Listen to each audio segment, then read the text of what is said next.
Welcome back to another weekly preview where we go over the best possible options for this upcoming week in week 9 of fantasy hockey. We're going to cover forwards, deeper forwards, defensemen, and goaltenders to make sure that you guys have the best possible options given this week's upcoming schedule so that you can win your fantasy hockey matchups. As Mike likes to say, sit back, relax, and enjoy the content, guys. This is your week 9 preview and best streamers.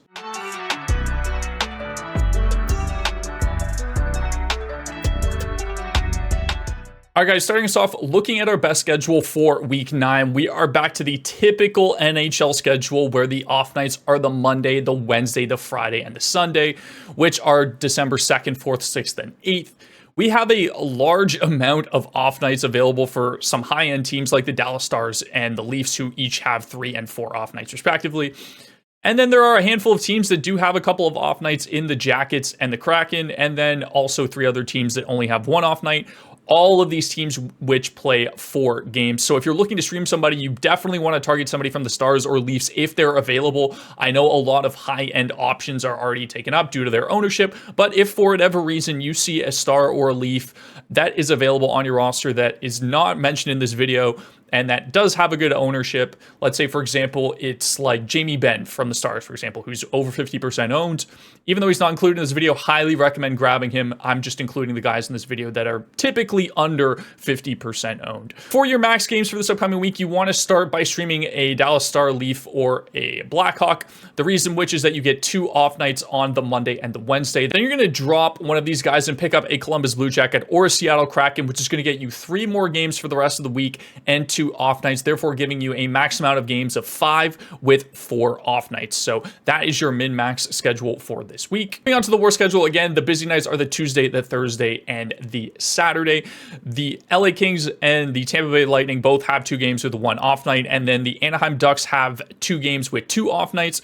So if you can hold on to a Duck that you really like, or let's say it's Frank Vatrano, for example, who gives you a lot of shot and hit volume, I wouldn't necessarily recommend dropping him, but again, up to you guys if you want to have more in terms of quantity versus the off night schedule. So up to you. Don't think it's a terrible thing to hold on to a Duck for this upcoming week, given the fact that there's 2 off nights. But if you have a King or a Lightning player that you can afford to drop and stream somebody for 4 games, I highly recommend that you do so. Moving on to our priority forward streams. Again, guys, if you see a Leaf or a Star that has better ownership or is better performing player that is available in your league, if you're in a shallower league, for example, like a 10-man league or an 8-man league, chances are there will be somebody relatively available. Probably more likely for the Stars than the Leafs because a lot of the high-end Leaf players are at like 90+% owned.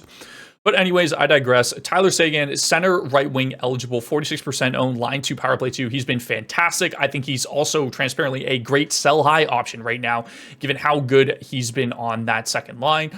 4 games, 4 off nights, perfect schedule for the week. You want to grab him if he's available. Matthew Knies, line 1, power play 1, skating alongside Austin Matthews, who just returned last game, and William Nylander. Knies picked up right where he left off with a goal and an assist. And again, you're getting a guy that's exposed to 2 of the best offensive players in the National Hockey League, along with playing on that top power play unit, which gets probably 80% of the power play time either way. So a great option nonetheless for this upcoming week at 40% owned.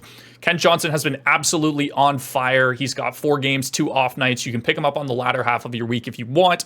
But other than that, I recommend adding him. He's been in must-add videos for the past 2 weeks for us, so highly recommend you grab him. He's been a point a game. He's going to get dual eligibility as well. He's skating right wing alongside Adam Fantilli.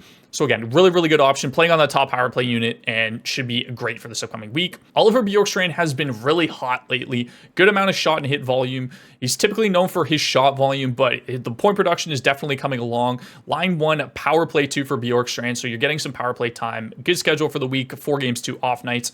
So he is a good option, especially in deeper leagues, only being 12% owned. Voronkov has been really good skating line 1, power play 1, getting a ton of minutes, well over 17 minutes time on ice. Over his last 10 games, he also has 9 points, so he'll get you some shot volume, a couple hits here and there, but the production has just been really, really good for Voronkov to start in Columbus. Highly recommend you grab him. Again, 4 games, 2 off nights, should be a good stream. Moving on to some other forward streams. Again, because of the way that the Stars and the Leafs are, you're going to get a lot of like low ownership guys that are only going to be available for you. Dadonov and Fraser Minten, both line 3. Dadonov gets you power play 2 time and a better schedule, so I would go to him. Minten's been good over the last like 4 games that he's been called up. He's got a point in almost every single game. But again, low ownership guys, they play third line minutes. They're not great in terms of stream options, but given their schedule, if you're in a deeper league, highly recommend that you grab. And then Shane Wright's been really good in his last 4 games. He's got 4 points since that span. 4 games, 2 off nights, center right wing eligible. He's skating line 3 and on power play 2. So again, a good stream option for deeper leagues and definitely somebody to keep an eye on moving forward if he continues to stay hot.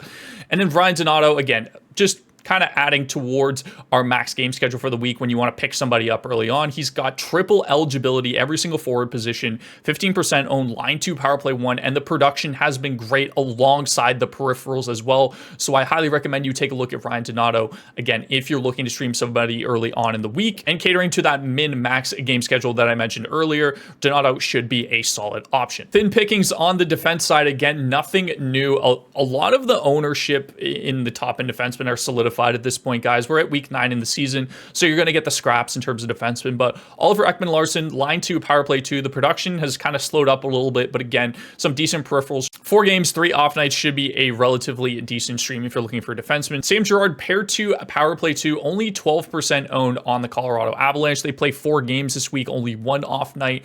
His point production has been pretty solid alongside with his shot, and block volume has been really good.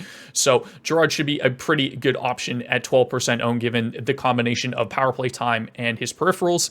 Riker Evans, he is only pair 2 now. Vince Dunn just got activated off of IR. I'm assuming he's going to take that power play 2 spot from him, but Riker Evans' production has been solid throughout the year, and a lot of it has come from outside of the power play. So just something to keep an eye on with him. I think he's a decent stream option, and just, again, kind of monitor where he's at going forward. I think for this week, you get him for 2 off nights if you want to stream him on the latter half of your week, so he's still a good option. But again, something to monitor going forward.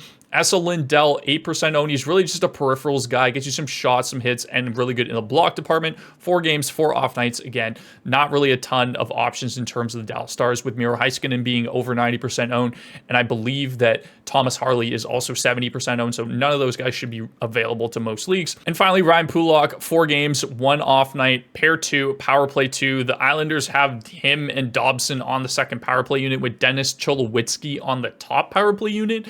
I don't know how long that's going to stick for, so that's why I didn't include Cholowitsky. He's also 0% owned and just doesn't really do much, so I'd rather have Pulock for the peripherals, one of the better block and hit combo guys in the league, so highly recommend that you take a look at him. The shot volume's also decent on top of that. And then finally, our goaltender streams for this upcoming week. Jonas Korpisalo has been great. You get a preferable matchup on and off night against the Chicago Blackhawks. Highly recommend that you stream that guy. He's probably my #1 option. Charlie Lindgren has been solid, not great. The Capitals are kind of like just rolling along at this point. You get him in a favorable matchup against Montreal on the 7th. Marc-Andre Fleury has won 5 of his last 5 games, 16% owned. The Wild look like an absolute wagon right now. You get him either December 6th against Anaheim or December 7th against LA, depending on what the Wild want to do in terms of either, typically starting Fleury against the weaker team, or it's possible that they just go with Gustafsson and then Fleury gets the back-to-back against LA. Either way, good option.